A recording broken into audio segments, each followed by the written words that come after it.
नमस्कार सभी को। आज हम मुद्रास्फीति इन्फ्लेशन को जानने का प्रयास करेंगे कि मुद्रास्फीति क्या होती है। मुद्रास्फीति वह स्थिति होती है जिसमें मुद्रा का मूल्य घटता है या कीमतें बढ़ती है। पिगू एक अर्थशास्त्री रहे हैं। उन्होंने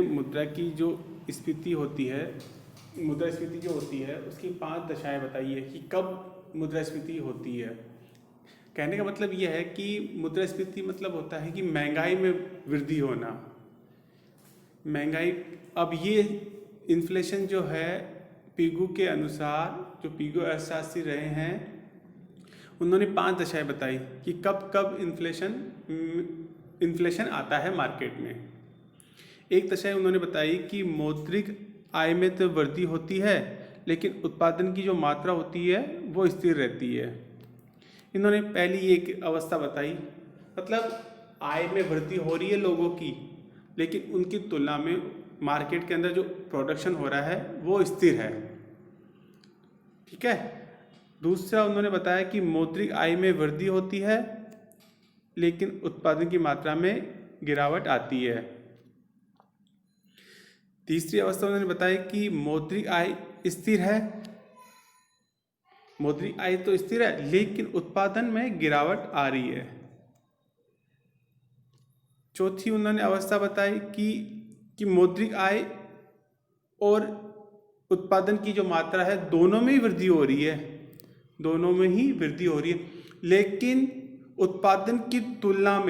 उत्पादन की मात्रा की तुलना में मौद्रिक आय में ज़्यादा वृद्धि हो रही है, तब भी इन्फ्लेशन मार्केट में आएगा।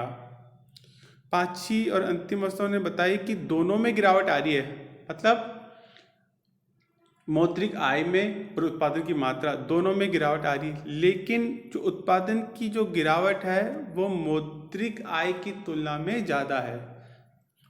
मौद्रिक आय में गिरावट हो रही है लेकिन उत्पादन की मात्रा में ज़्यादा गिरावट हो रही है। ये 5 अवस्थाएं उन्होंने बताई पिगू अर्थशास्त्री ने। हम सरल शब्दों में अब समझते हैं कि आखिर इन्फ्लेशन क्या होता है। तो वस्तुओं और सेवाओं की कीमतों में जब बढ़ोतरी होती है तो इस परिस्थितियों को हम मुद्रास्फीति कहते हैं। मतलब मूल्य स्तरों में होने वाली सतत वृद्धि मुद्रास्फीति कहलाती है। अब इसको हम एक एग्जाम्पल की तरह समझते हैं कि आखिर क्या होती है। जैसे 1 किलो गेहूं है जो पहले मार्केट में 10 रुपये के हिसाब से बिक रहे थे। 1 किलो गेहूं की रेट मार्केट में 10 रुपये है। अब इन्फ्लेशन आया, जो पिगू ने 5 अवस्थाएं बताई उनमें से किसी एक के कारण यदि इन्फ्लेशन आता है तो उसमें यह होगा कि जो 1 किलो जो गेहूं था, जो 10 रुपये किलो के हिसाब से उसकी रेट 10 रुपये थी, अब वो 20 रुपये हो गई, मतलब 10 रुपये उसकी रेट बढ़ गई।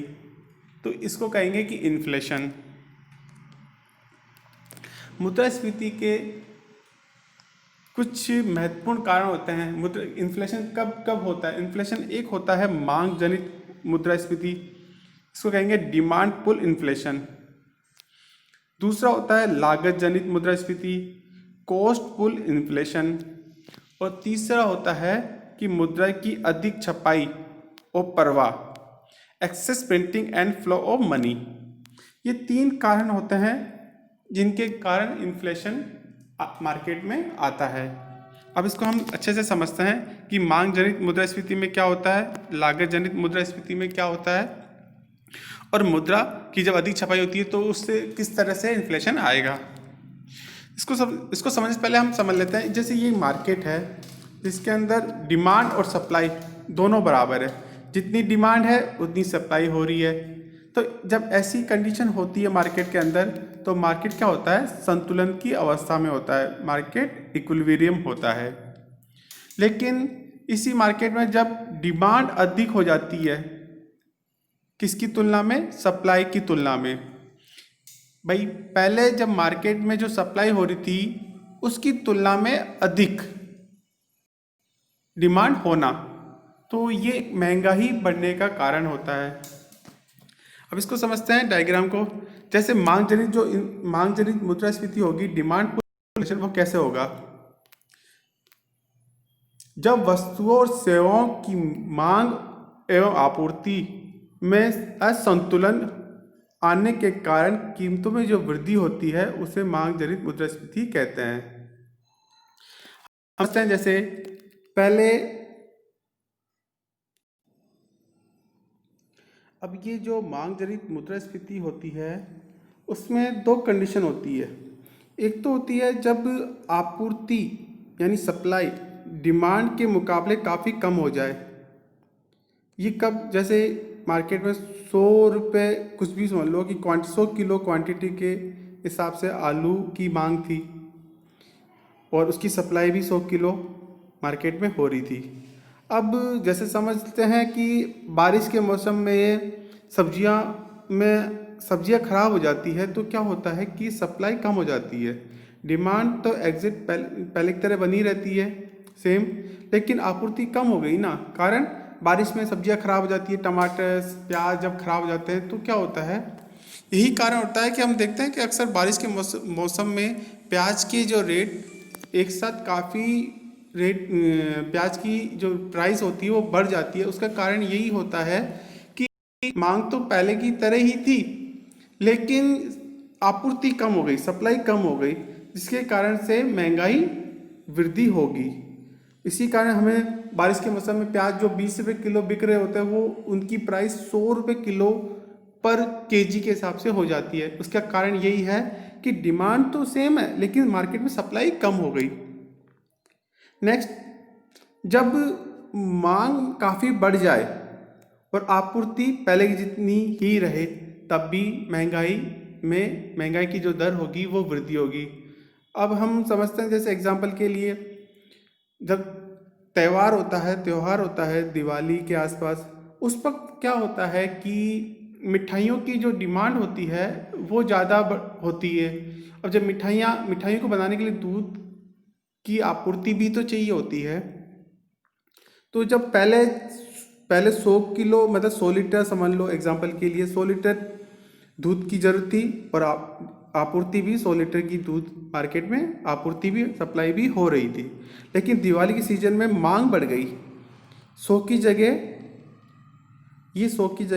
200 लीटर दूध की डिमांड बढ़ गई, लेकिन सप्लाई तो वही है ना। अब जैसे कोई भैंस है या गाय है, उसको थोड़ी ना पता है कि दिवाली आ गई या फेस्टिवल आ गया तो उसकी दूध की मांग बढ़ जाएगी। वो तो जैसा दूध देगी, जितना लीटर दूध पर डे के हिसाब से देगी वैसे ही देगी ना। लेकिन इसकी आपूर्ति तो कम वही है लेकिन मांग बढ़ गई। अब मांग जब बढ़ेगी और आपूर्ति कम होगी तो क्या होगा, प्राइस बढ़ेगी। तो ये भी एक मांग जनित मुद्रास्फीति का कारण होती है। नेक्स्ट, लागत जनित मुद्रास्फीति की लागत जनित कॉस्ट पुल इन्फ्लेशन कब होता है? हम समझते हैं जैसे कोई कंपनी है जो बिस्किट का निर्माण करती है। अब वो बिस्किट की सप्लाई वो गांव जाके उनको सेल करती है।